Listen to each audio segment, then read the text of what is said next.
नमस्कार, city post live के इस खास कार्यक्रम में आपका स्वागत है। आप सोच रहे होंगे कि क्या होगा उपेंद्र कुशवाहा का, वो आरजेडी के साथ जाएंगे या बीजेपी के साथ बने रहेंगे, यानी एनडीए के साथ रहेंगे या महागठबंधन के साथ जाएंगे।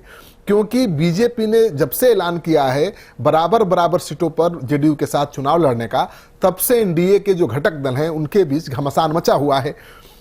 लोक जनशक्ति पार्टी के नेता रामविलास पासवान के बेटे चिराग पासवान ने तो साफ कह दिया है कि सहयोगी दलों की सीटें पहले दे दीजिए और उसके बाद आप 50-50 के फार्मूले पर चुनाव लड़ने की बात कीजिए। यानी हम अपनी सीटों के साथ कोई समझौता नहीं करने वाले हैं, जितनी सीटों पर पिछली बार चुनाव लड़े थे उतनी ही सीटें चाहिए। तो तेवर कड़ा है जो बाकी घटक दल हैं। रालोसपा ने तो साफ संकेत दे दिया है कि अगर उसके मन माफिक सीटें नहीं मिली तो महागठबंधन के साथ जा सकता है। उपेंद्र कुशवाहा उसी दिन जिस दिन बीजेपी ने ऐलान किया जेडीयू के साथ बराबर सीटों पर चुनाव लड़ने का, उसी दिन तेजस्वी यादव से मुलाकात कर ली। तो ये मुलाकात अनौपचारिक नहीं थी, मीडिया को बता करके उन्होंने तेजस्वी से मुलाकात की, तस्वीरें खिंचवाई। यानी उनका मकसद साफ है कि बीजेपी पर दबाव बने। तो उपेंद्र कुशवाहा केवल दबाव बनाने के लिए ही तेजस्वी से मिले, ऐसी भी बात नहीं है। उपेंद्र कुशवाहा की बात आरजेडी के साथ बहुत तेजी से आगे भी बढ़ रही है और सूत्रों के हवाले से जो खबर आ रही है, उपेंद्र कुशवाहा ने अपनी पार्टी के एक वरीय नेता को लालू यादव से बातचीत के काम में लगा दिया है। बातचीत शुरू है, अभी भी जब मैं आपको खबर बता रहा हूं बातचीत चल रही है और कभी भी फैसला सामने आ सकता है। तो उपेंद्र कुशवाहा को बीजेपी ने सोमवार को बातचीत के लिए बुलाया है। तो सीटों पर बातचीत को लेकर फैसला बीजेपी के साथ उपेंद्र कुशवाहा की सोमवार को होगी या मंगलवार की सुबह होगी।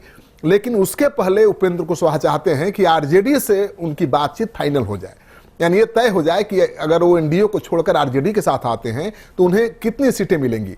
क्योंकि 1-2 सीट के लिए एनडीए को छोड़ना नहीं चाहेंगे। वो भारत सरकार के मंत्री हैं और अभी दूर दूर तक केंद्र में दूसरे की सरकार बनने की आसार नजर नहीं आ रहे हैं और वो मंत्री हैं, तो क्यों चाहेंगे कि 1 सीट के लिए वो एनडीए को छोड़ दें। तो एनडीए को छोड़ने के मूड में नहीं दिख रहे हैं। उनके पार्टी में भी 2 धड़ा है, एक धड़ा एनडीए के साथ बने रहने के पक्ष में है, एक धड़ा महागठबंधन के साथ जाने का पक्षधर है। तो ऐसे में वो बीच में फंसे हुए हैं। उनके लिए कोई भी फैसला लेना बहुत आसान नहीं है। दोनों ही स्थिति में उनकी पार्टी टूट सकती है। लेकिन अगर एनडीए के साथ सम्मानजनक समझौता हुआ, यानी जितनी सीटें वो चाहते हैं, 4 सीटें चाहते हैं, अगर उतनी सीटें मिल गई तो बात बन सकती है। और बीजेपी भी नहीं चाहेगी कि उपेंद्र कुशवाहा जैसा जनाधार वाला नेता महागठबंधन के साथ जाकर एनडीए के लिए बड़ी चुनौती बने।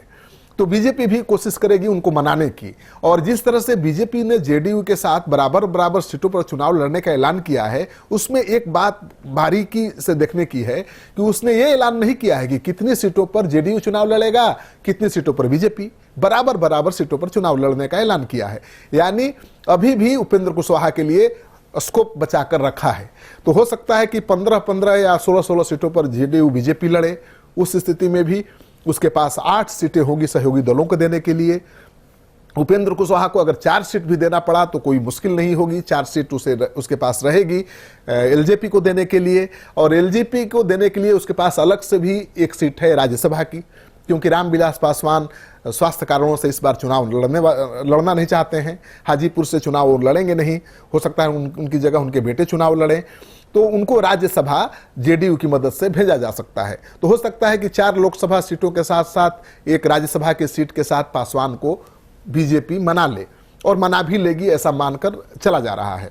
तो ये मानकर चलिए कि उपेंद्र कुशवाहा लगातार दबाव बनाने की रणनीति के तहत लालू यादव के साथ बातचीत कर रहे हैं। उनके पार्टी के लोग लगातार उनसे संपर्क में हैं और ये कोशिश है कि बीजेपी से बातचीत शुरू होने के पहले आरजेडी के साथ उनका सब कुछ फाइनल हो जाए।